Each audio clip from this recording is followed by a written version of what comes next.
Legacy Sunday is that time of year. It's that series, for me at least, where I get to stand before you, share vision, kind of encourage us all as we continue the life, mission, and ministry of Hope City Church. It's kind of hard to believe sometimes that just 2 years ago, less than 2 years, we planted Hope City Church, started doing Sunday morning services, and we've just all been amazed and stunned at what God has done in such a short amount of time. Hundreds and hundreds and hundreds of lives have been changed.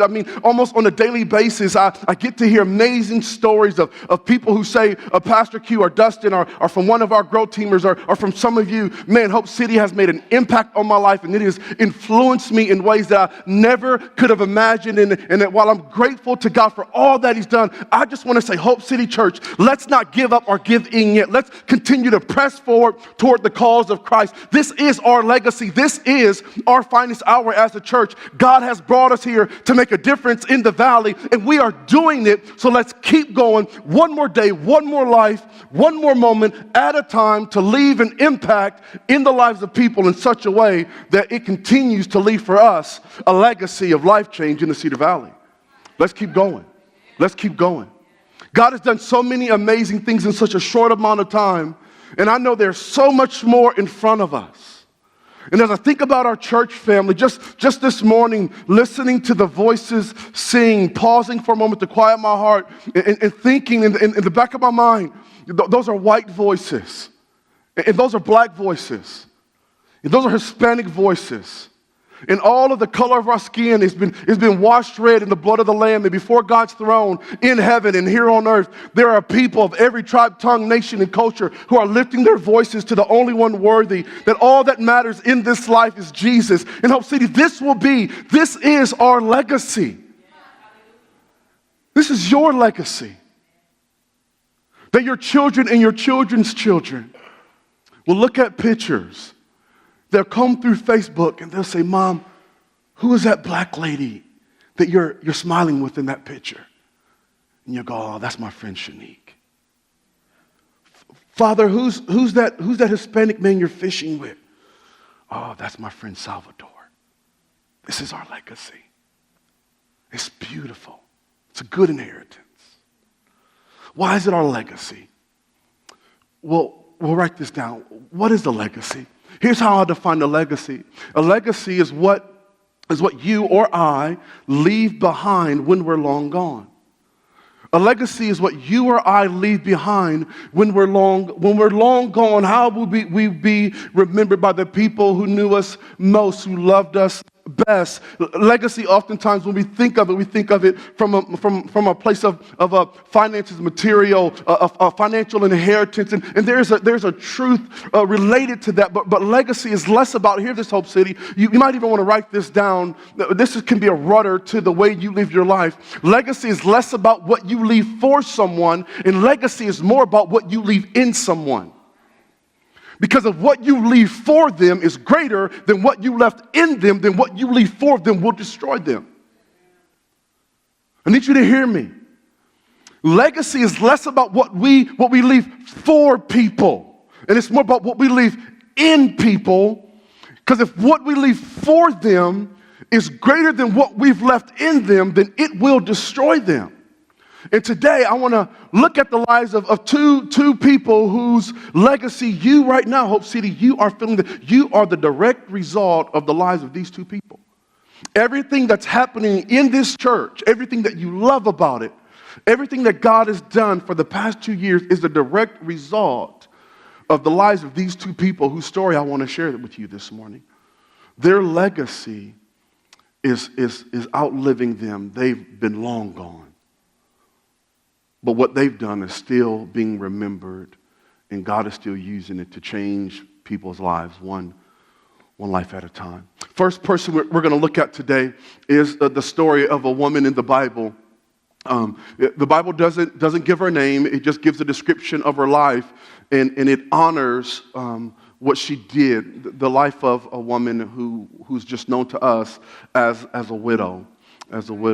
In Mark chapter 12 is where we'll be this morning. I believe there's a few things, some very important things that Jesus really wants us to see this morning as we look at this idea of living a legacy life.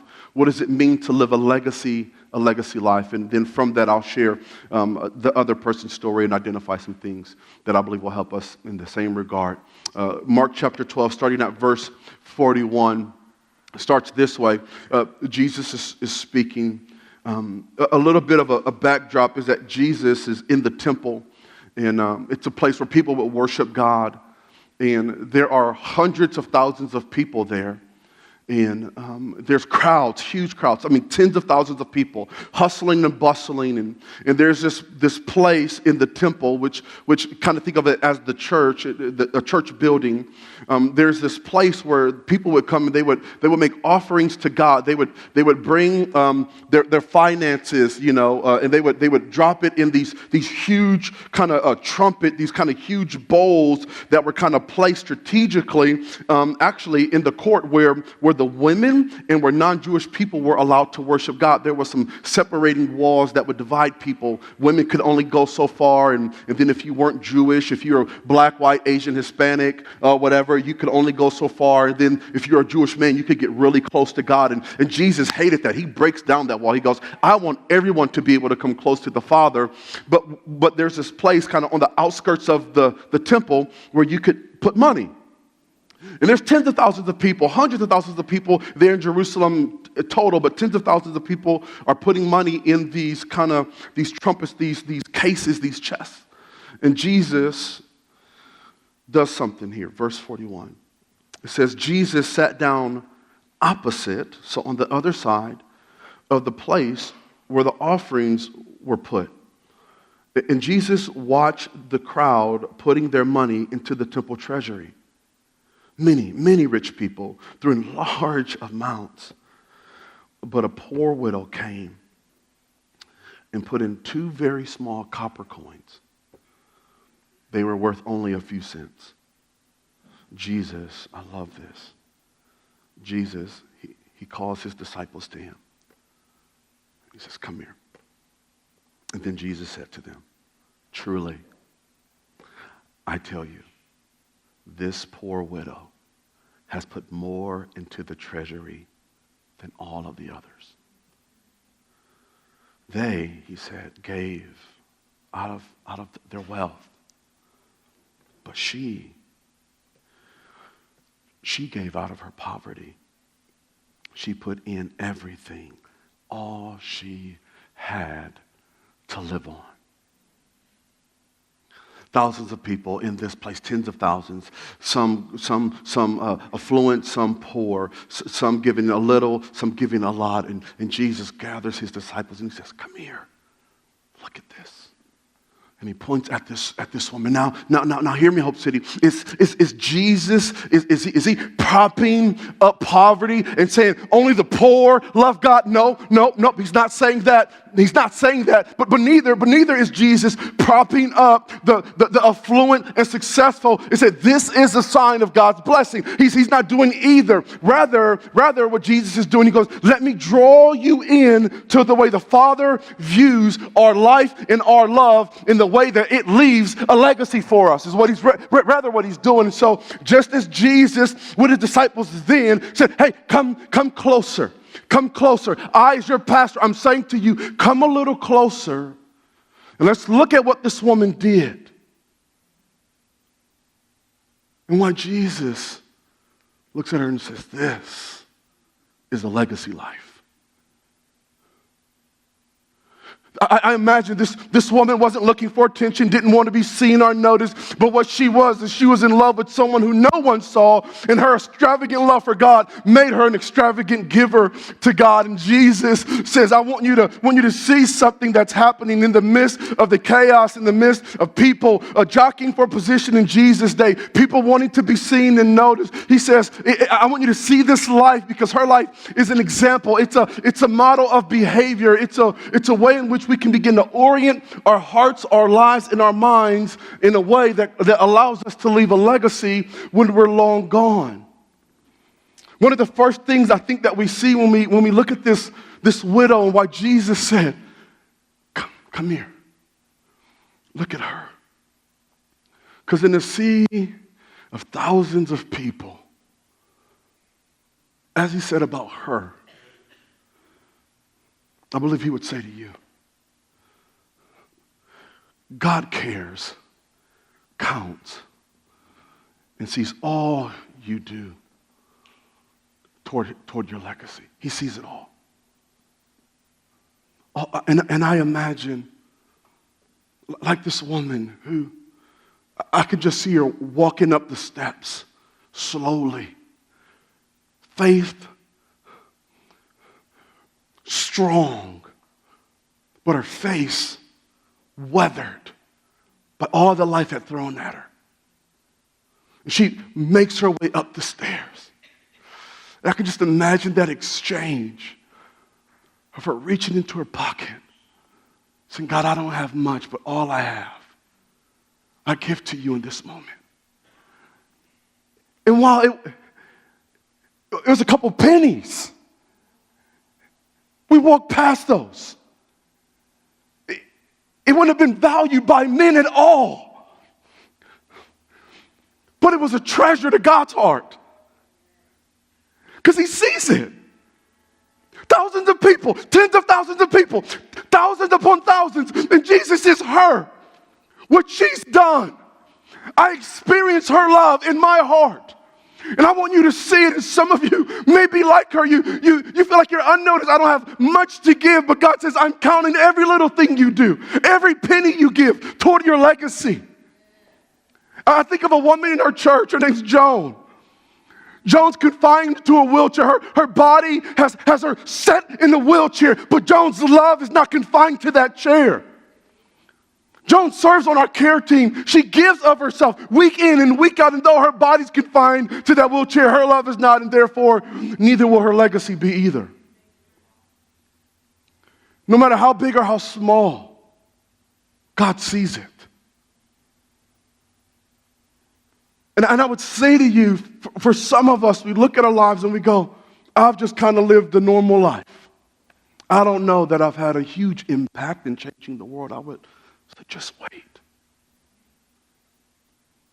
God sees. God cares. And he's counting all of it toward your legacy. Number two, you can write this down. We see this in the widow.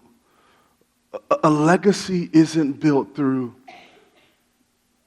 kind of casual living,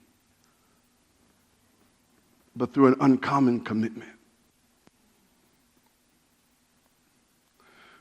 I need you to hear that legacy will not be built through casual living, but through an uncommon commitment. It is the call of Christ for your life. You were made to be wholehearted. You were made to be all in. You were made to live in such a way that demands a gospel explanation. When people look at you and they see the way that you love and you live, the way that you give and you serve, a legacy life is a life lived in service to others. And they say, why do you give so much? Why do you love so much? It doesn't make sense. Why would you give sacrificially? Why would you help those who have hurt you? Why do you do this? The only explanation we have is that I've been loved when I was unlovable, and I was forgiven when I was unforgivable, and when I was at my lowest, God lifted me up, and when I had no one, God was there, and because of what he's done for me, I can't help but to do more for others. Our lives ought to demand an explanation that can only be answered by the good news of Jesus. That is a legacy life. That is what you were made for. It is what your heart is aching for. The boredom that you experience is because you have yet to give yourself fully to the life that God created you for. You were made to live a legacy life. That's what you were created for. And the gospel doesn't ask us to do 10 things to live a legacy life, but rather the gospel says, in light of all that Christ has done for you, all that he has given for you, what is the right response to love so pure, so undefiled, but a heart that's reciprocated and abandoned and says, as you have loved me, my Lord, I seek to ever live a life that loves you the same.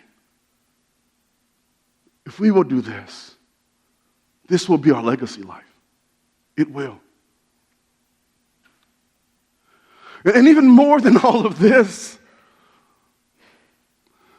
the third and final picture I believe Christ paints for us draws us into in the story of the widow is our ultimate legacy. You can write it down. Our ultimate legacy is to lead people to Jesus. It is the only thing that will last past this life. And the value of something is determined by its durability. It's why disposable napkins are so cheap. Beloved, you are priceless, of infinite value and worth, unmeasured, priceless. This widow, she shows us a life poured out. It says it this way. It says, she gave all she had to live on. Now, am I saying, Pastor Q, are you saying that unless I empty my bank account, that I don't love God, I won't live a legacy life? No, beloved, I'm not saying that at all. It's not about the size of the gift, but the heart of the giver. Now, you may be called on by God to do that. I have been. I have had God many occasions tell me, Quo Vadis, I felt God's prompting in my heart when I got my paycheck for God to say to me, I want you to give the whole paycheck to this person or to this organization. Multiple times in this life, he's done that to me. And every time, the first is like, that's the devil. That ain't God. That is not. I rebuke. You can't rebuke God with God. You know what I'm saying? It don't work. And so this is like, I said, my son. And so to do it, because the devil don't want you blessing nobody. I can assure you of that. The devil doesn't want you helping anyone. And so with fear in my heart, looking at our finances and going, babe, here's what I think God said. And I love my wife because she's got so much faith. And if God told us to do it, then let's do it. And in those moments, there's a measure of, in our experience, connecting to, I think, the ultimate legacy that we all have, which is to lead people to Jesus, in that sacrifice always precedes legacy. Whether it's of your time, your resources, your influence, your emotions, hey, gang, common living will never leave a legacy. It always requires uncommon commitment. This widow shows us a picture of Jesus, her ultimate legacy, in this way. Read this with me. It's in 2 Corinthians chapter 8, verse 9. Here's what Paul says. He says this. He says, for you know the grace of our Lord Jesus Christ, that though he was rich, yet for your sake he became poor, so that by his poverty you might become rich. This legacy life, this exchange. A legacy life is an exchanged life, where we move from, I'm going to seek what's best for me always, to I'm going to seek what's best for others for their sake. And whenever we do that, we show what Christ has done for us. Though he was rich, had all power, all authority, all glory, uncontested, unmatched, radiant, full of beauty, always esteemed, honored, and loved, in the heavenly courts where he lived, took on a body of flesh like yours and mine, walked this earth, was scorned, rejected, ostracized, alienated by men, hated, later to be crucified on the cross for no wrong that he ever done. The world hated Jesus, and all he ever wanted to do was love people. He says, I'll become bankrupt. I'll become ostracized so that in me you can find life, hope, and healing. Hope City. Whenever you choose to live a legacy life, this is often what it will look like, but it will also result in what we see in this room today. Because of what Jesus did. here we are now. We found God as our Father and each other as family. Her life is still leaving an impact in ours today. But not just her life. There's another person's life I want to share that's left an impact. Many of you have heard me talk about my mom often, but I realize that some of you have never seen her or heard her story, and today I want to change that if I can. I think there's a picture of my mom. There it is. There's my girl, Delilah. That's my girl. Oh man. So that's my mom.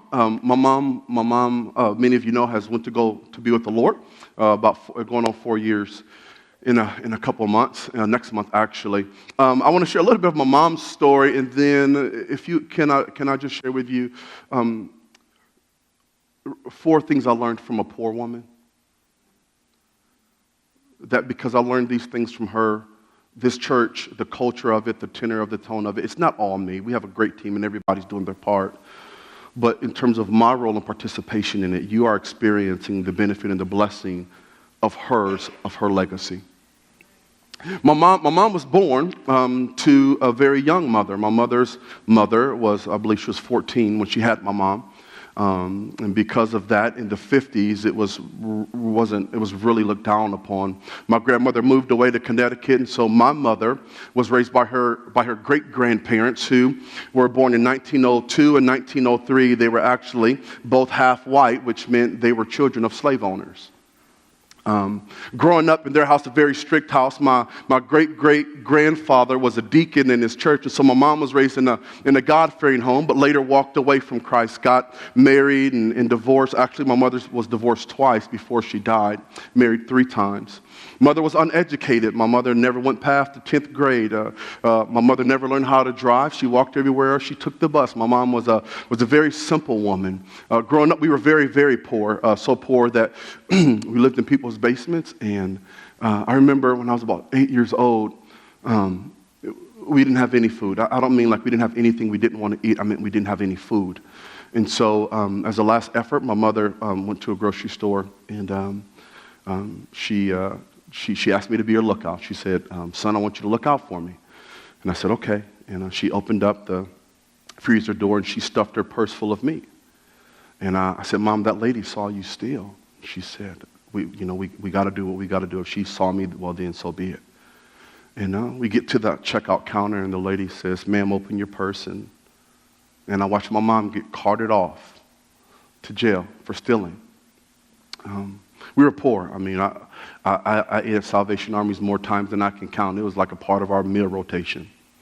I remember Christmases were always filled with St. Vincent de Paul. I mean, and you know, first of the month, you go get your government cheese and butter. I remember one year was so bad that my Christmas presents were wrapped in newspaper because we couldn't afford wrapping paper. And the truth is, my mom's life that was the course of her life. She never found her way out of poverty. But everything changed for my mom on July 22nd, 1999. And the reason why is because on July 22nd, 1999 is when I met the Lord. It's when I got saved. And when I got saved, when I met Jesus at 17, in 1997, July 22nd, 1997, August 24th, 1997. I had my dates wrong, sorry. When I met the Lord, everything changed for my family. I met the Lord about a year and a half later. My mom returned back to faith. Now you need to hear, my mom was a struggling alcoholic. Her husband was a drug addict. It was tough. Now my mom made a lot of mistakes, but my mom taught me some things. All those years being poor, my mom met Jesus, and my mom became rich in love, but remained poor financially. But even then, growing up, I learned some things about a legacy life. And if it's okay, I want to share just 4 of them with you. Is that okay? Yeah. One of the first things my mom taught me was that what you have in your hand is all you need to make a difference.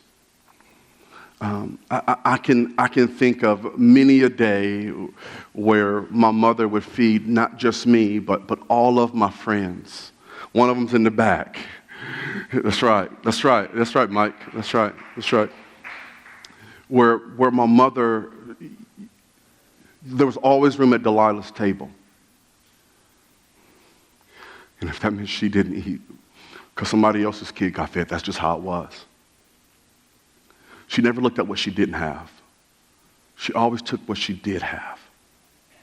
I mean, my mom could do wonders with a Thanksgiving turkey. It'd be turkey one day, it'd be turkey enchiladas the next, turkey soup the next day. Yeah, we worked that turkey, Jack. She worked that turkey because she learned what God has put in your hand is all you need to make a difference. And because I watched her do that, I picked up on a second truth, a principle about legacy, and you've heard it maybe before in different ways, but I saw my mother do that throughout the course of my life, and what I realized is that small acts done with great love, hear me, it will change someone's world. Key word is someone. I'll never be the president of the United States. I'll probably never be a millionaire, but that doesn't mean I can't change someone's world. There's people God's put in your life whose world you can change. Number 3, one of the things you learn real fast in life, many of you have experienced this on your journey, but that your life experiences actually, they are what prepare you for your life's assignment. Your life experiences, and I want to teach you how to look at your life a little bit differently so you can see how God wants to use that to make a difference. Honestly, that's what Growth Track's all about. It's helping you get another lens to see how everything you've been through, God has actually used that as a training ground, even though it was painful, hurtful, and harmful. And I'm not saying that God was the cause of it, but I am saying that God wants to use it. So I want to encourage you, get plugged into Growth Track.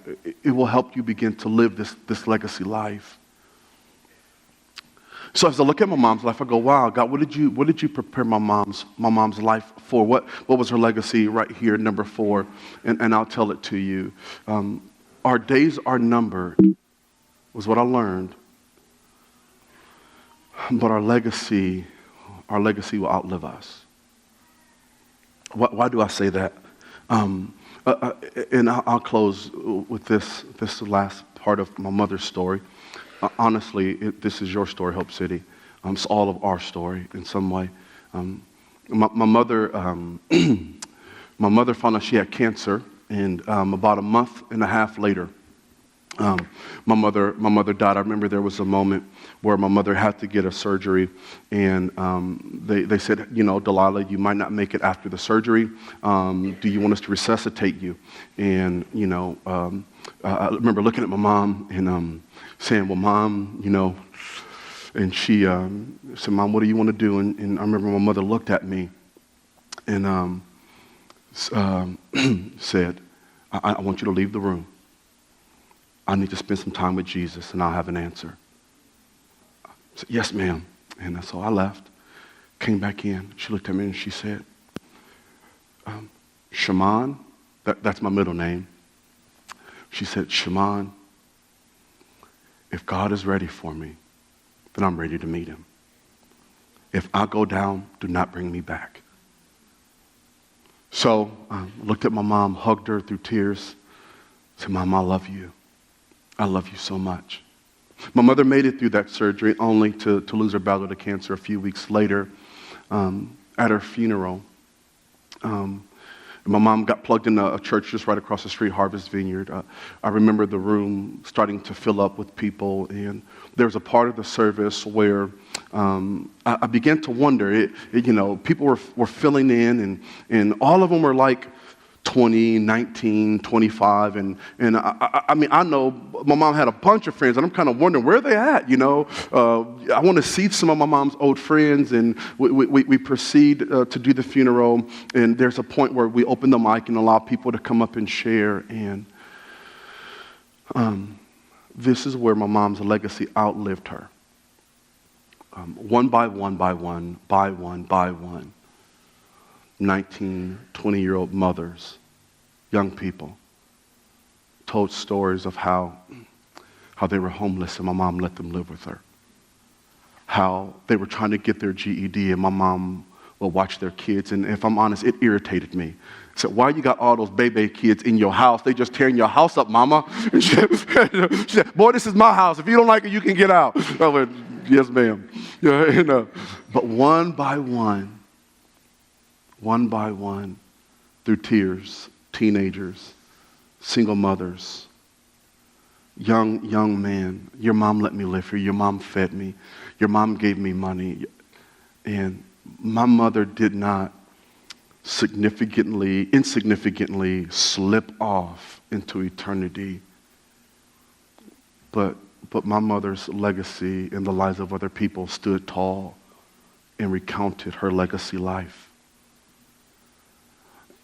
Now, my mother lived a legacy life on a shoestring budget because legacy isn't about what you leave for people, but it's about what you leave in people.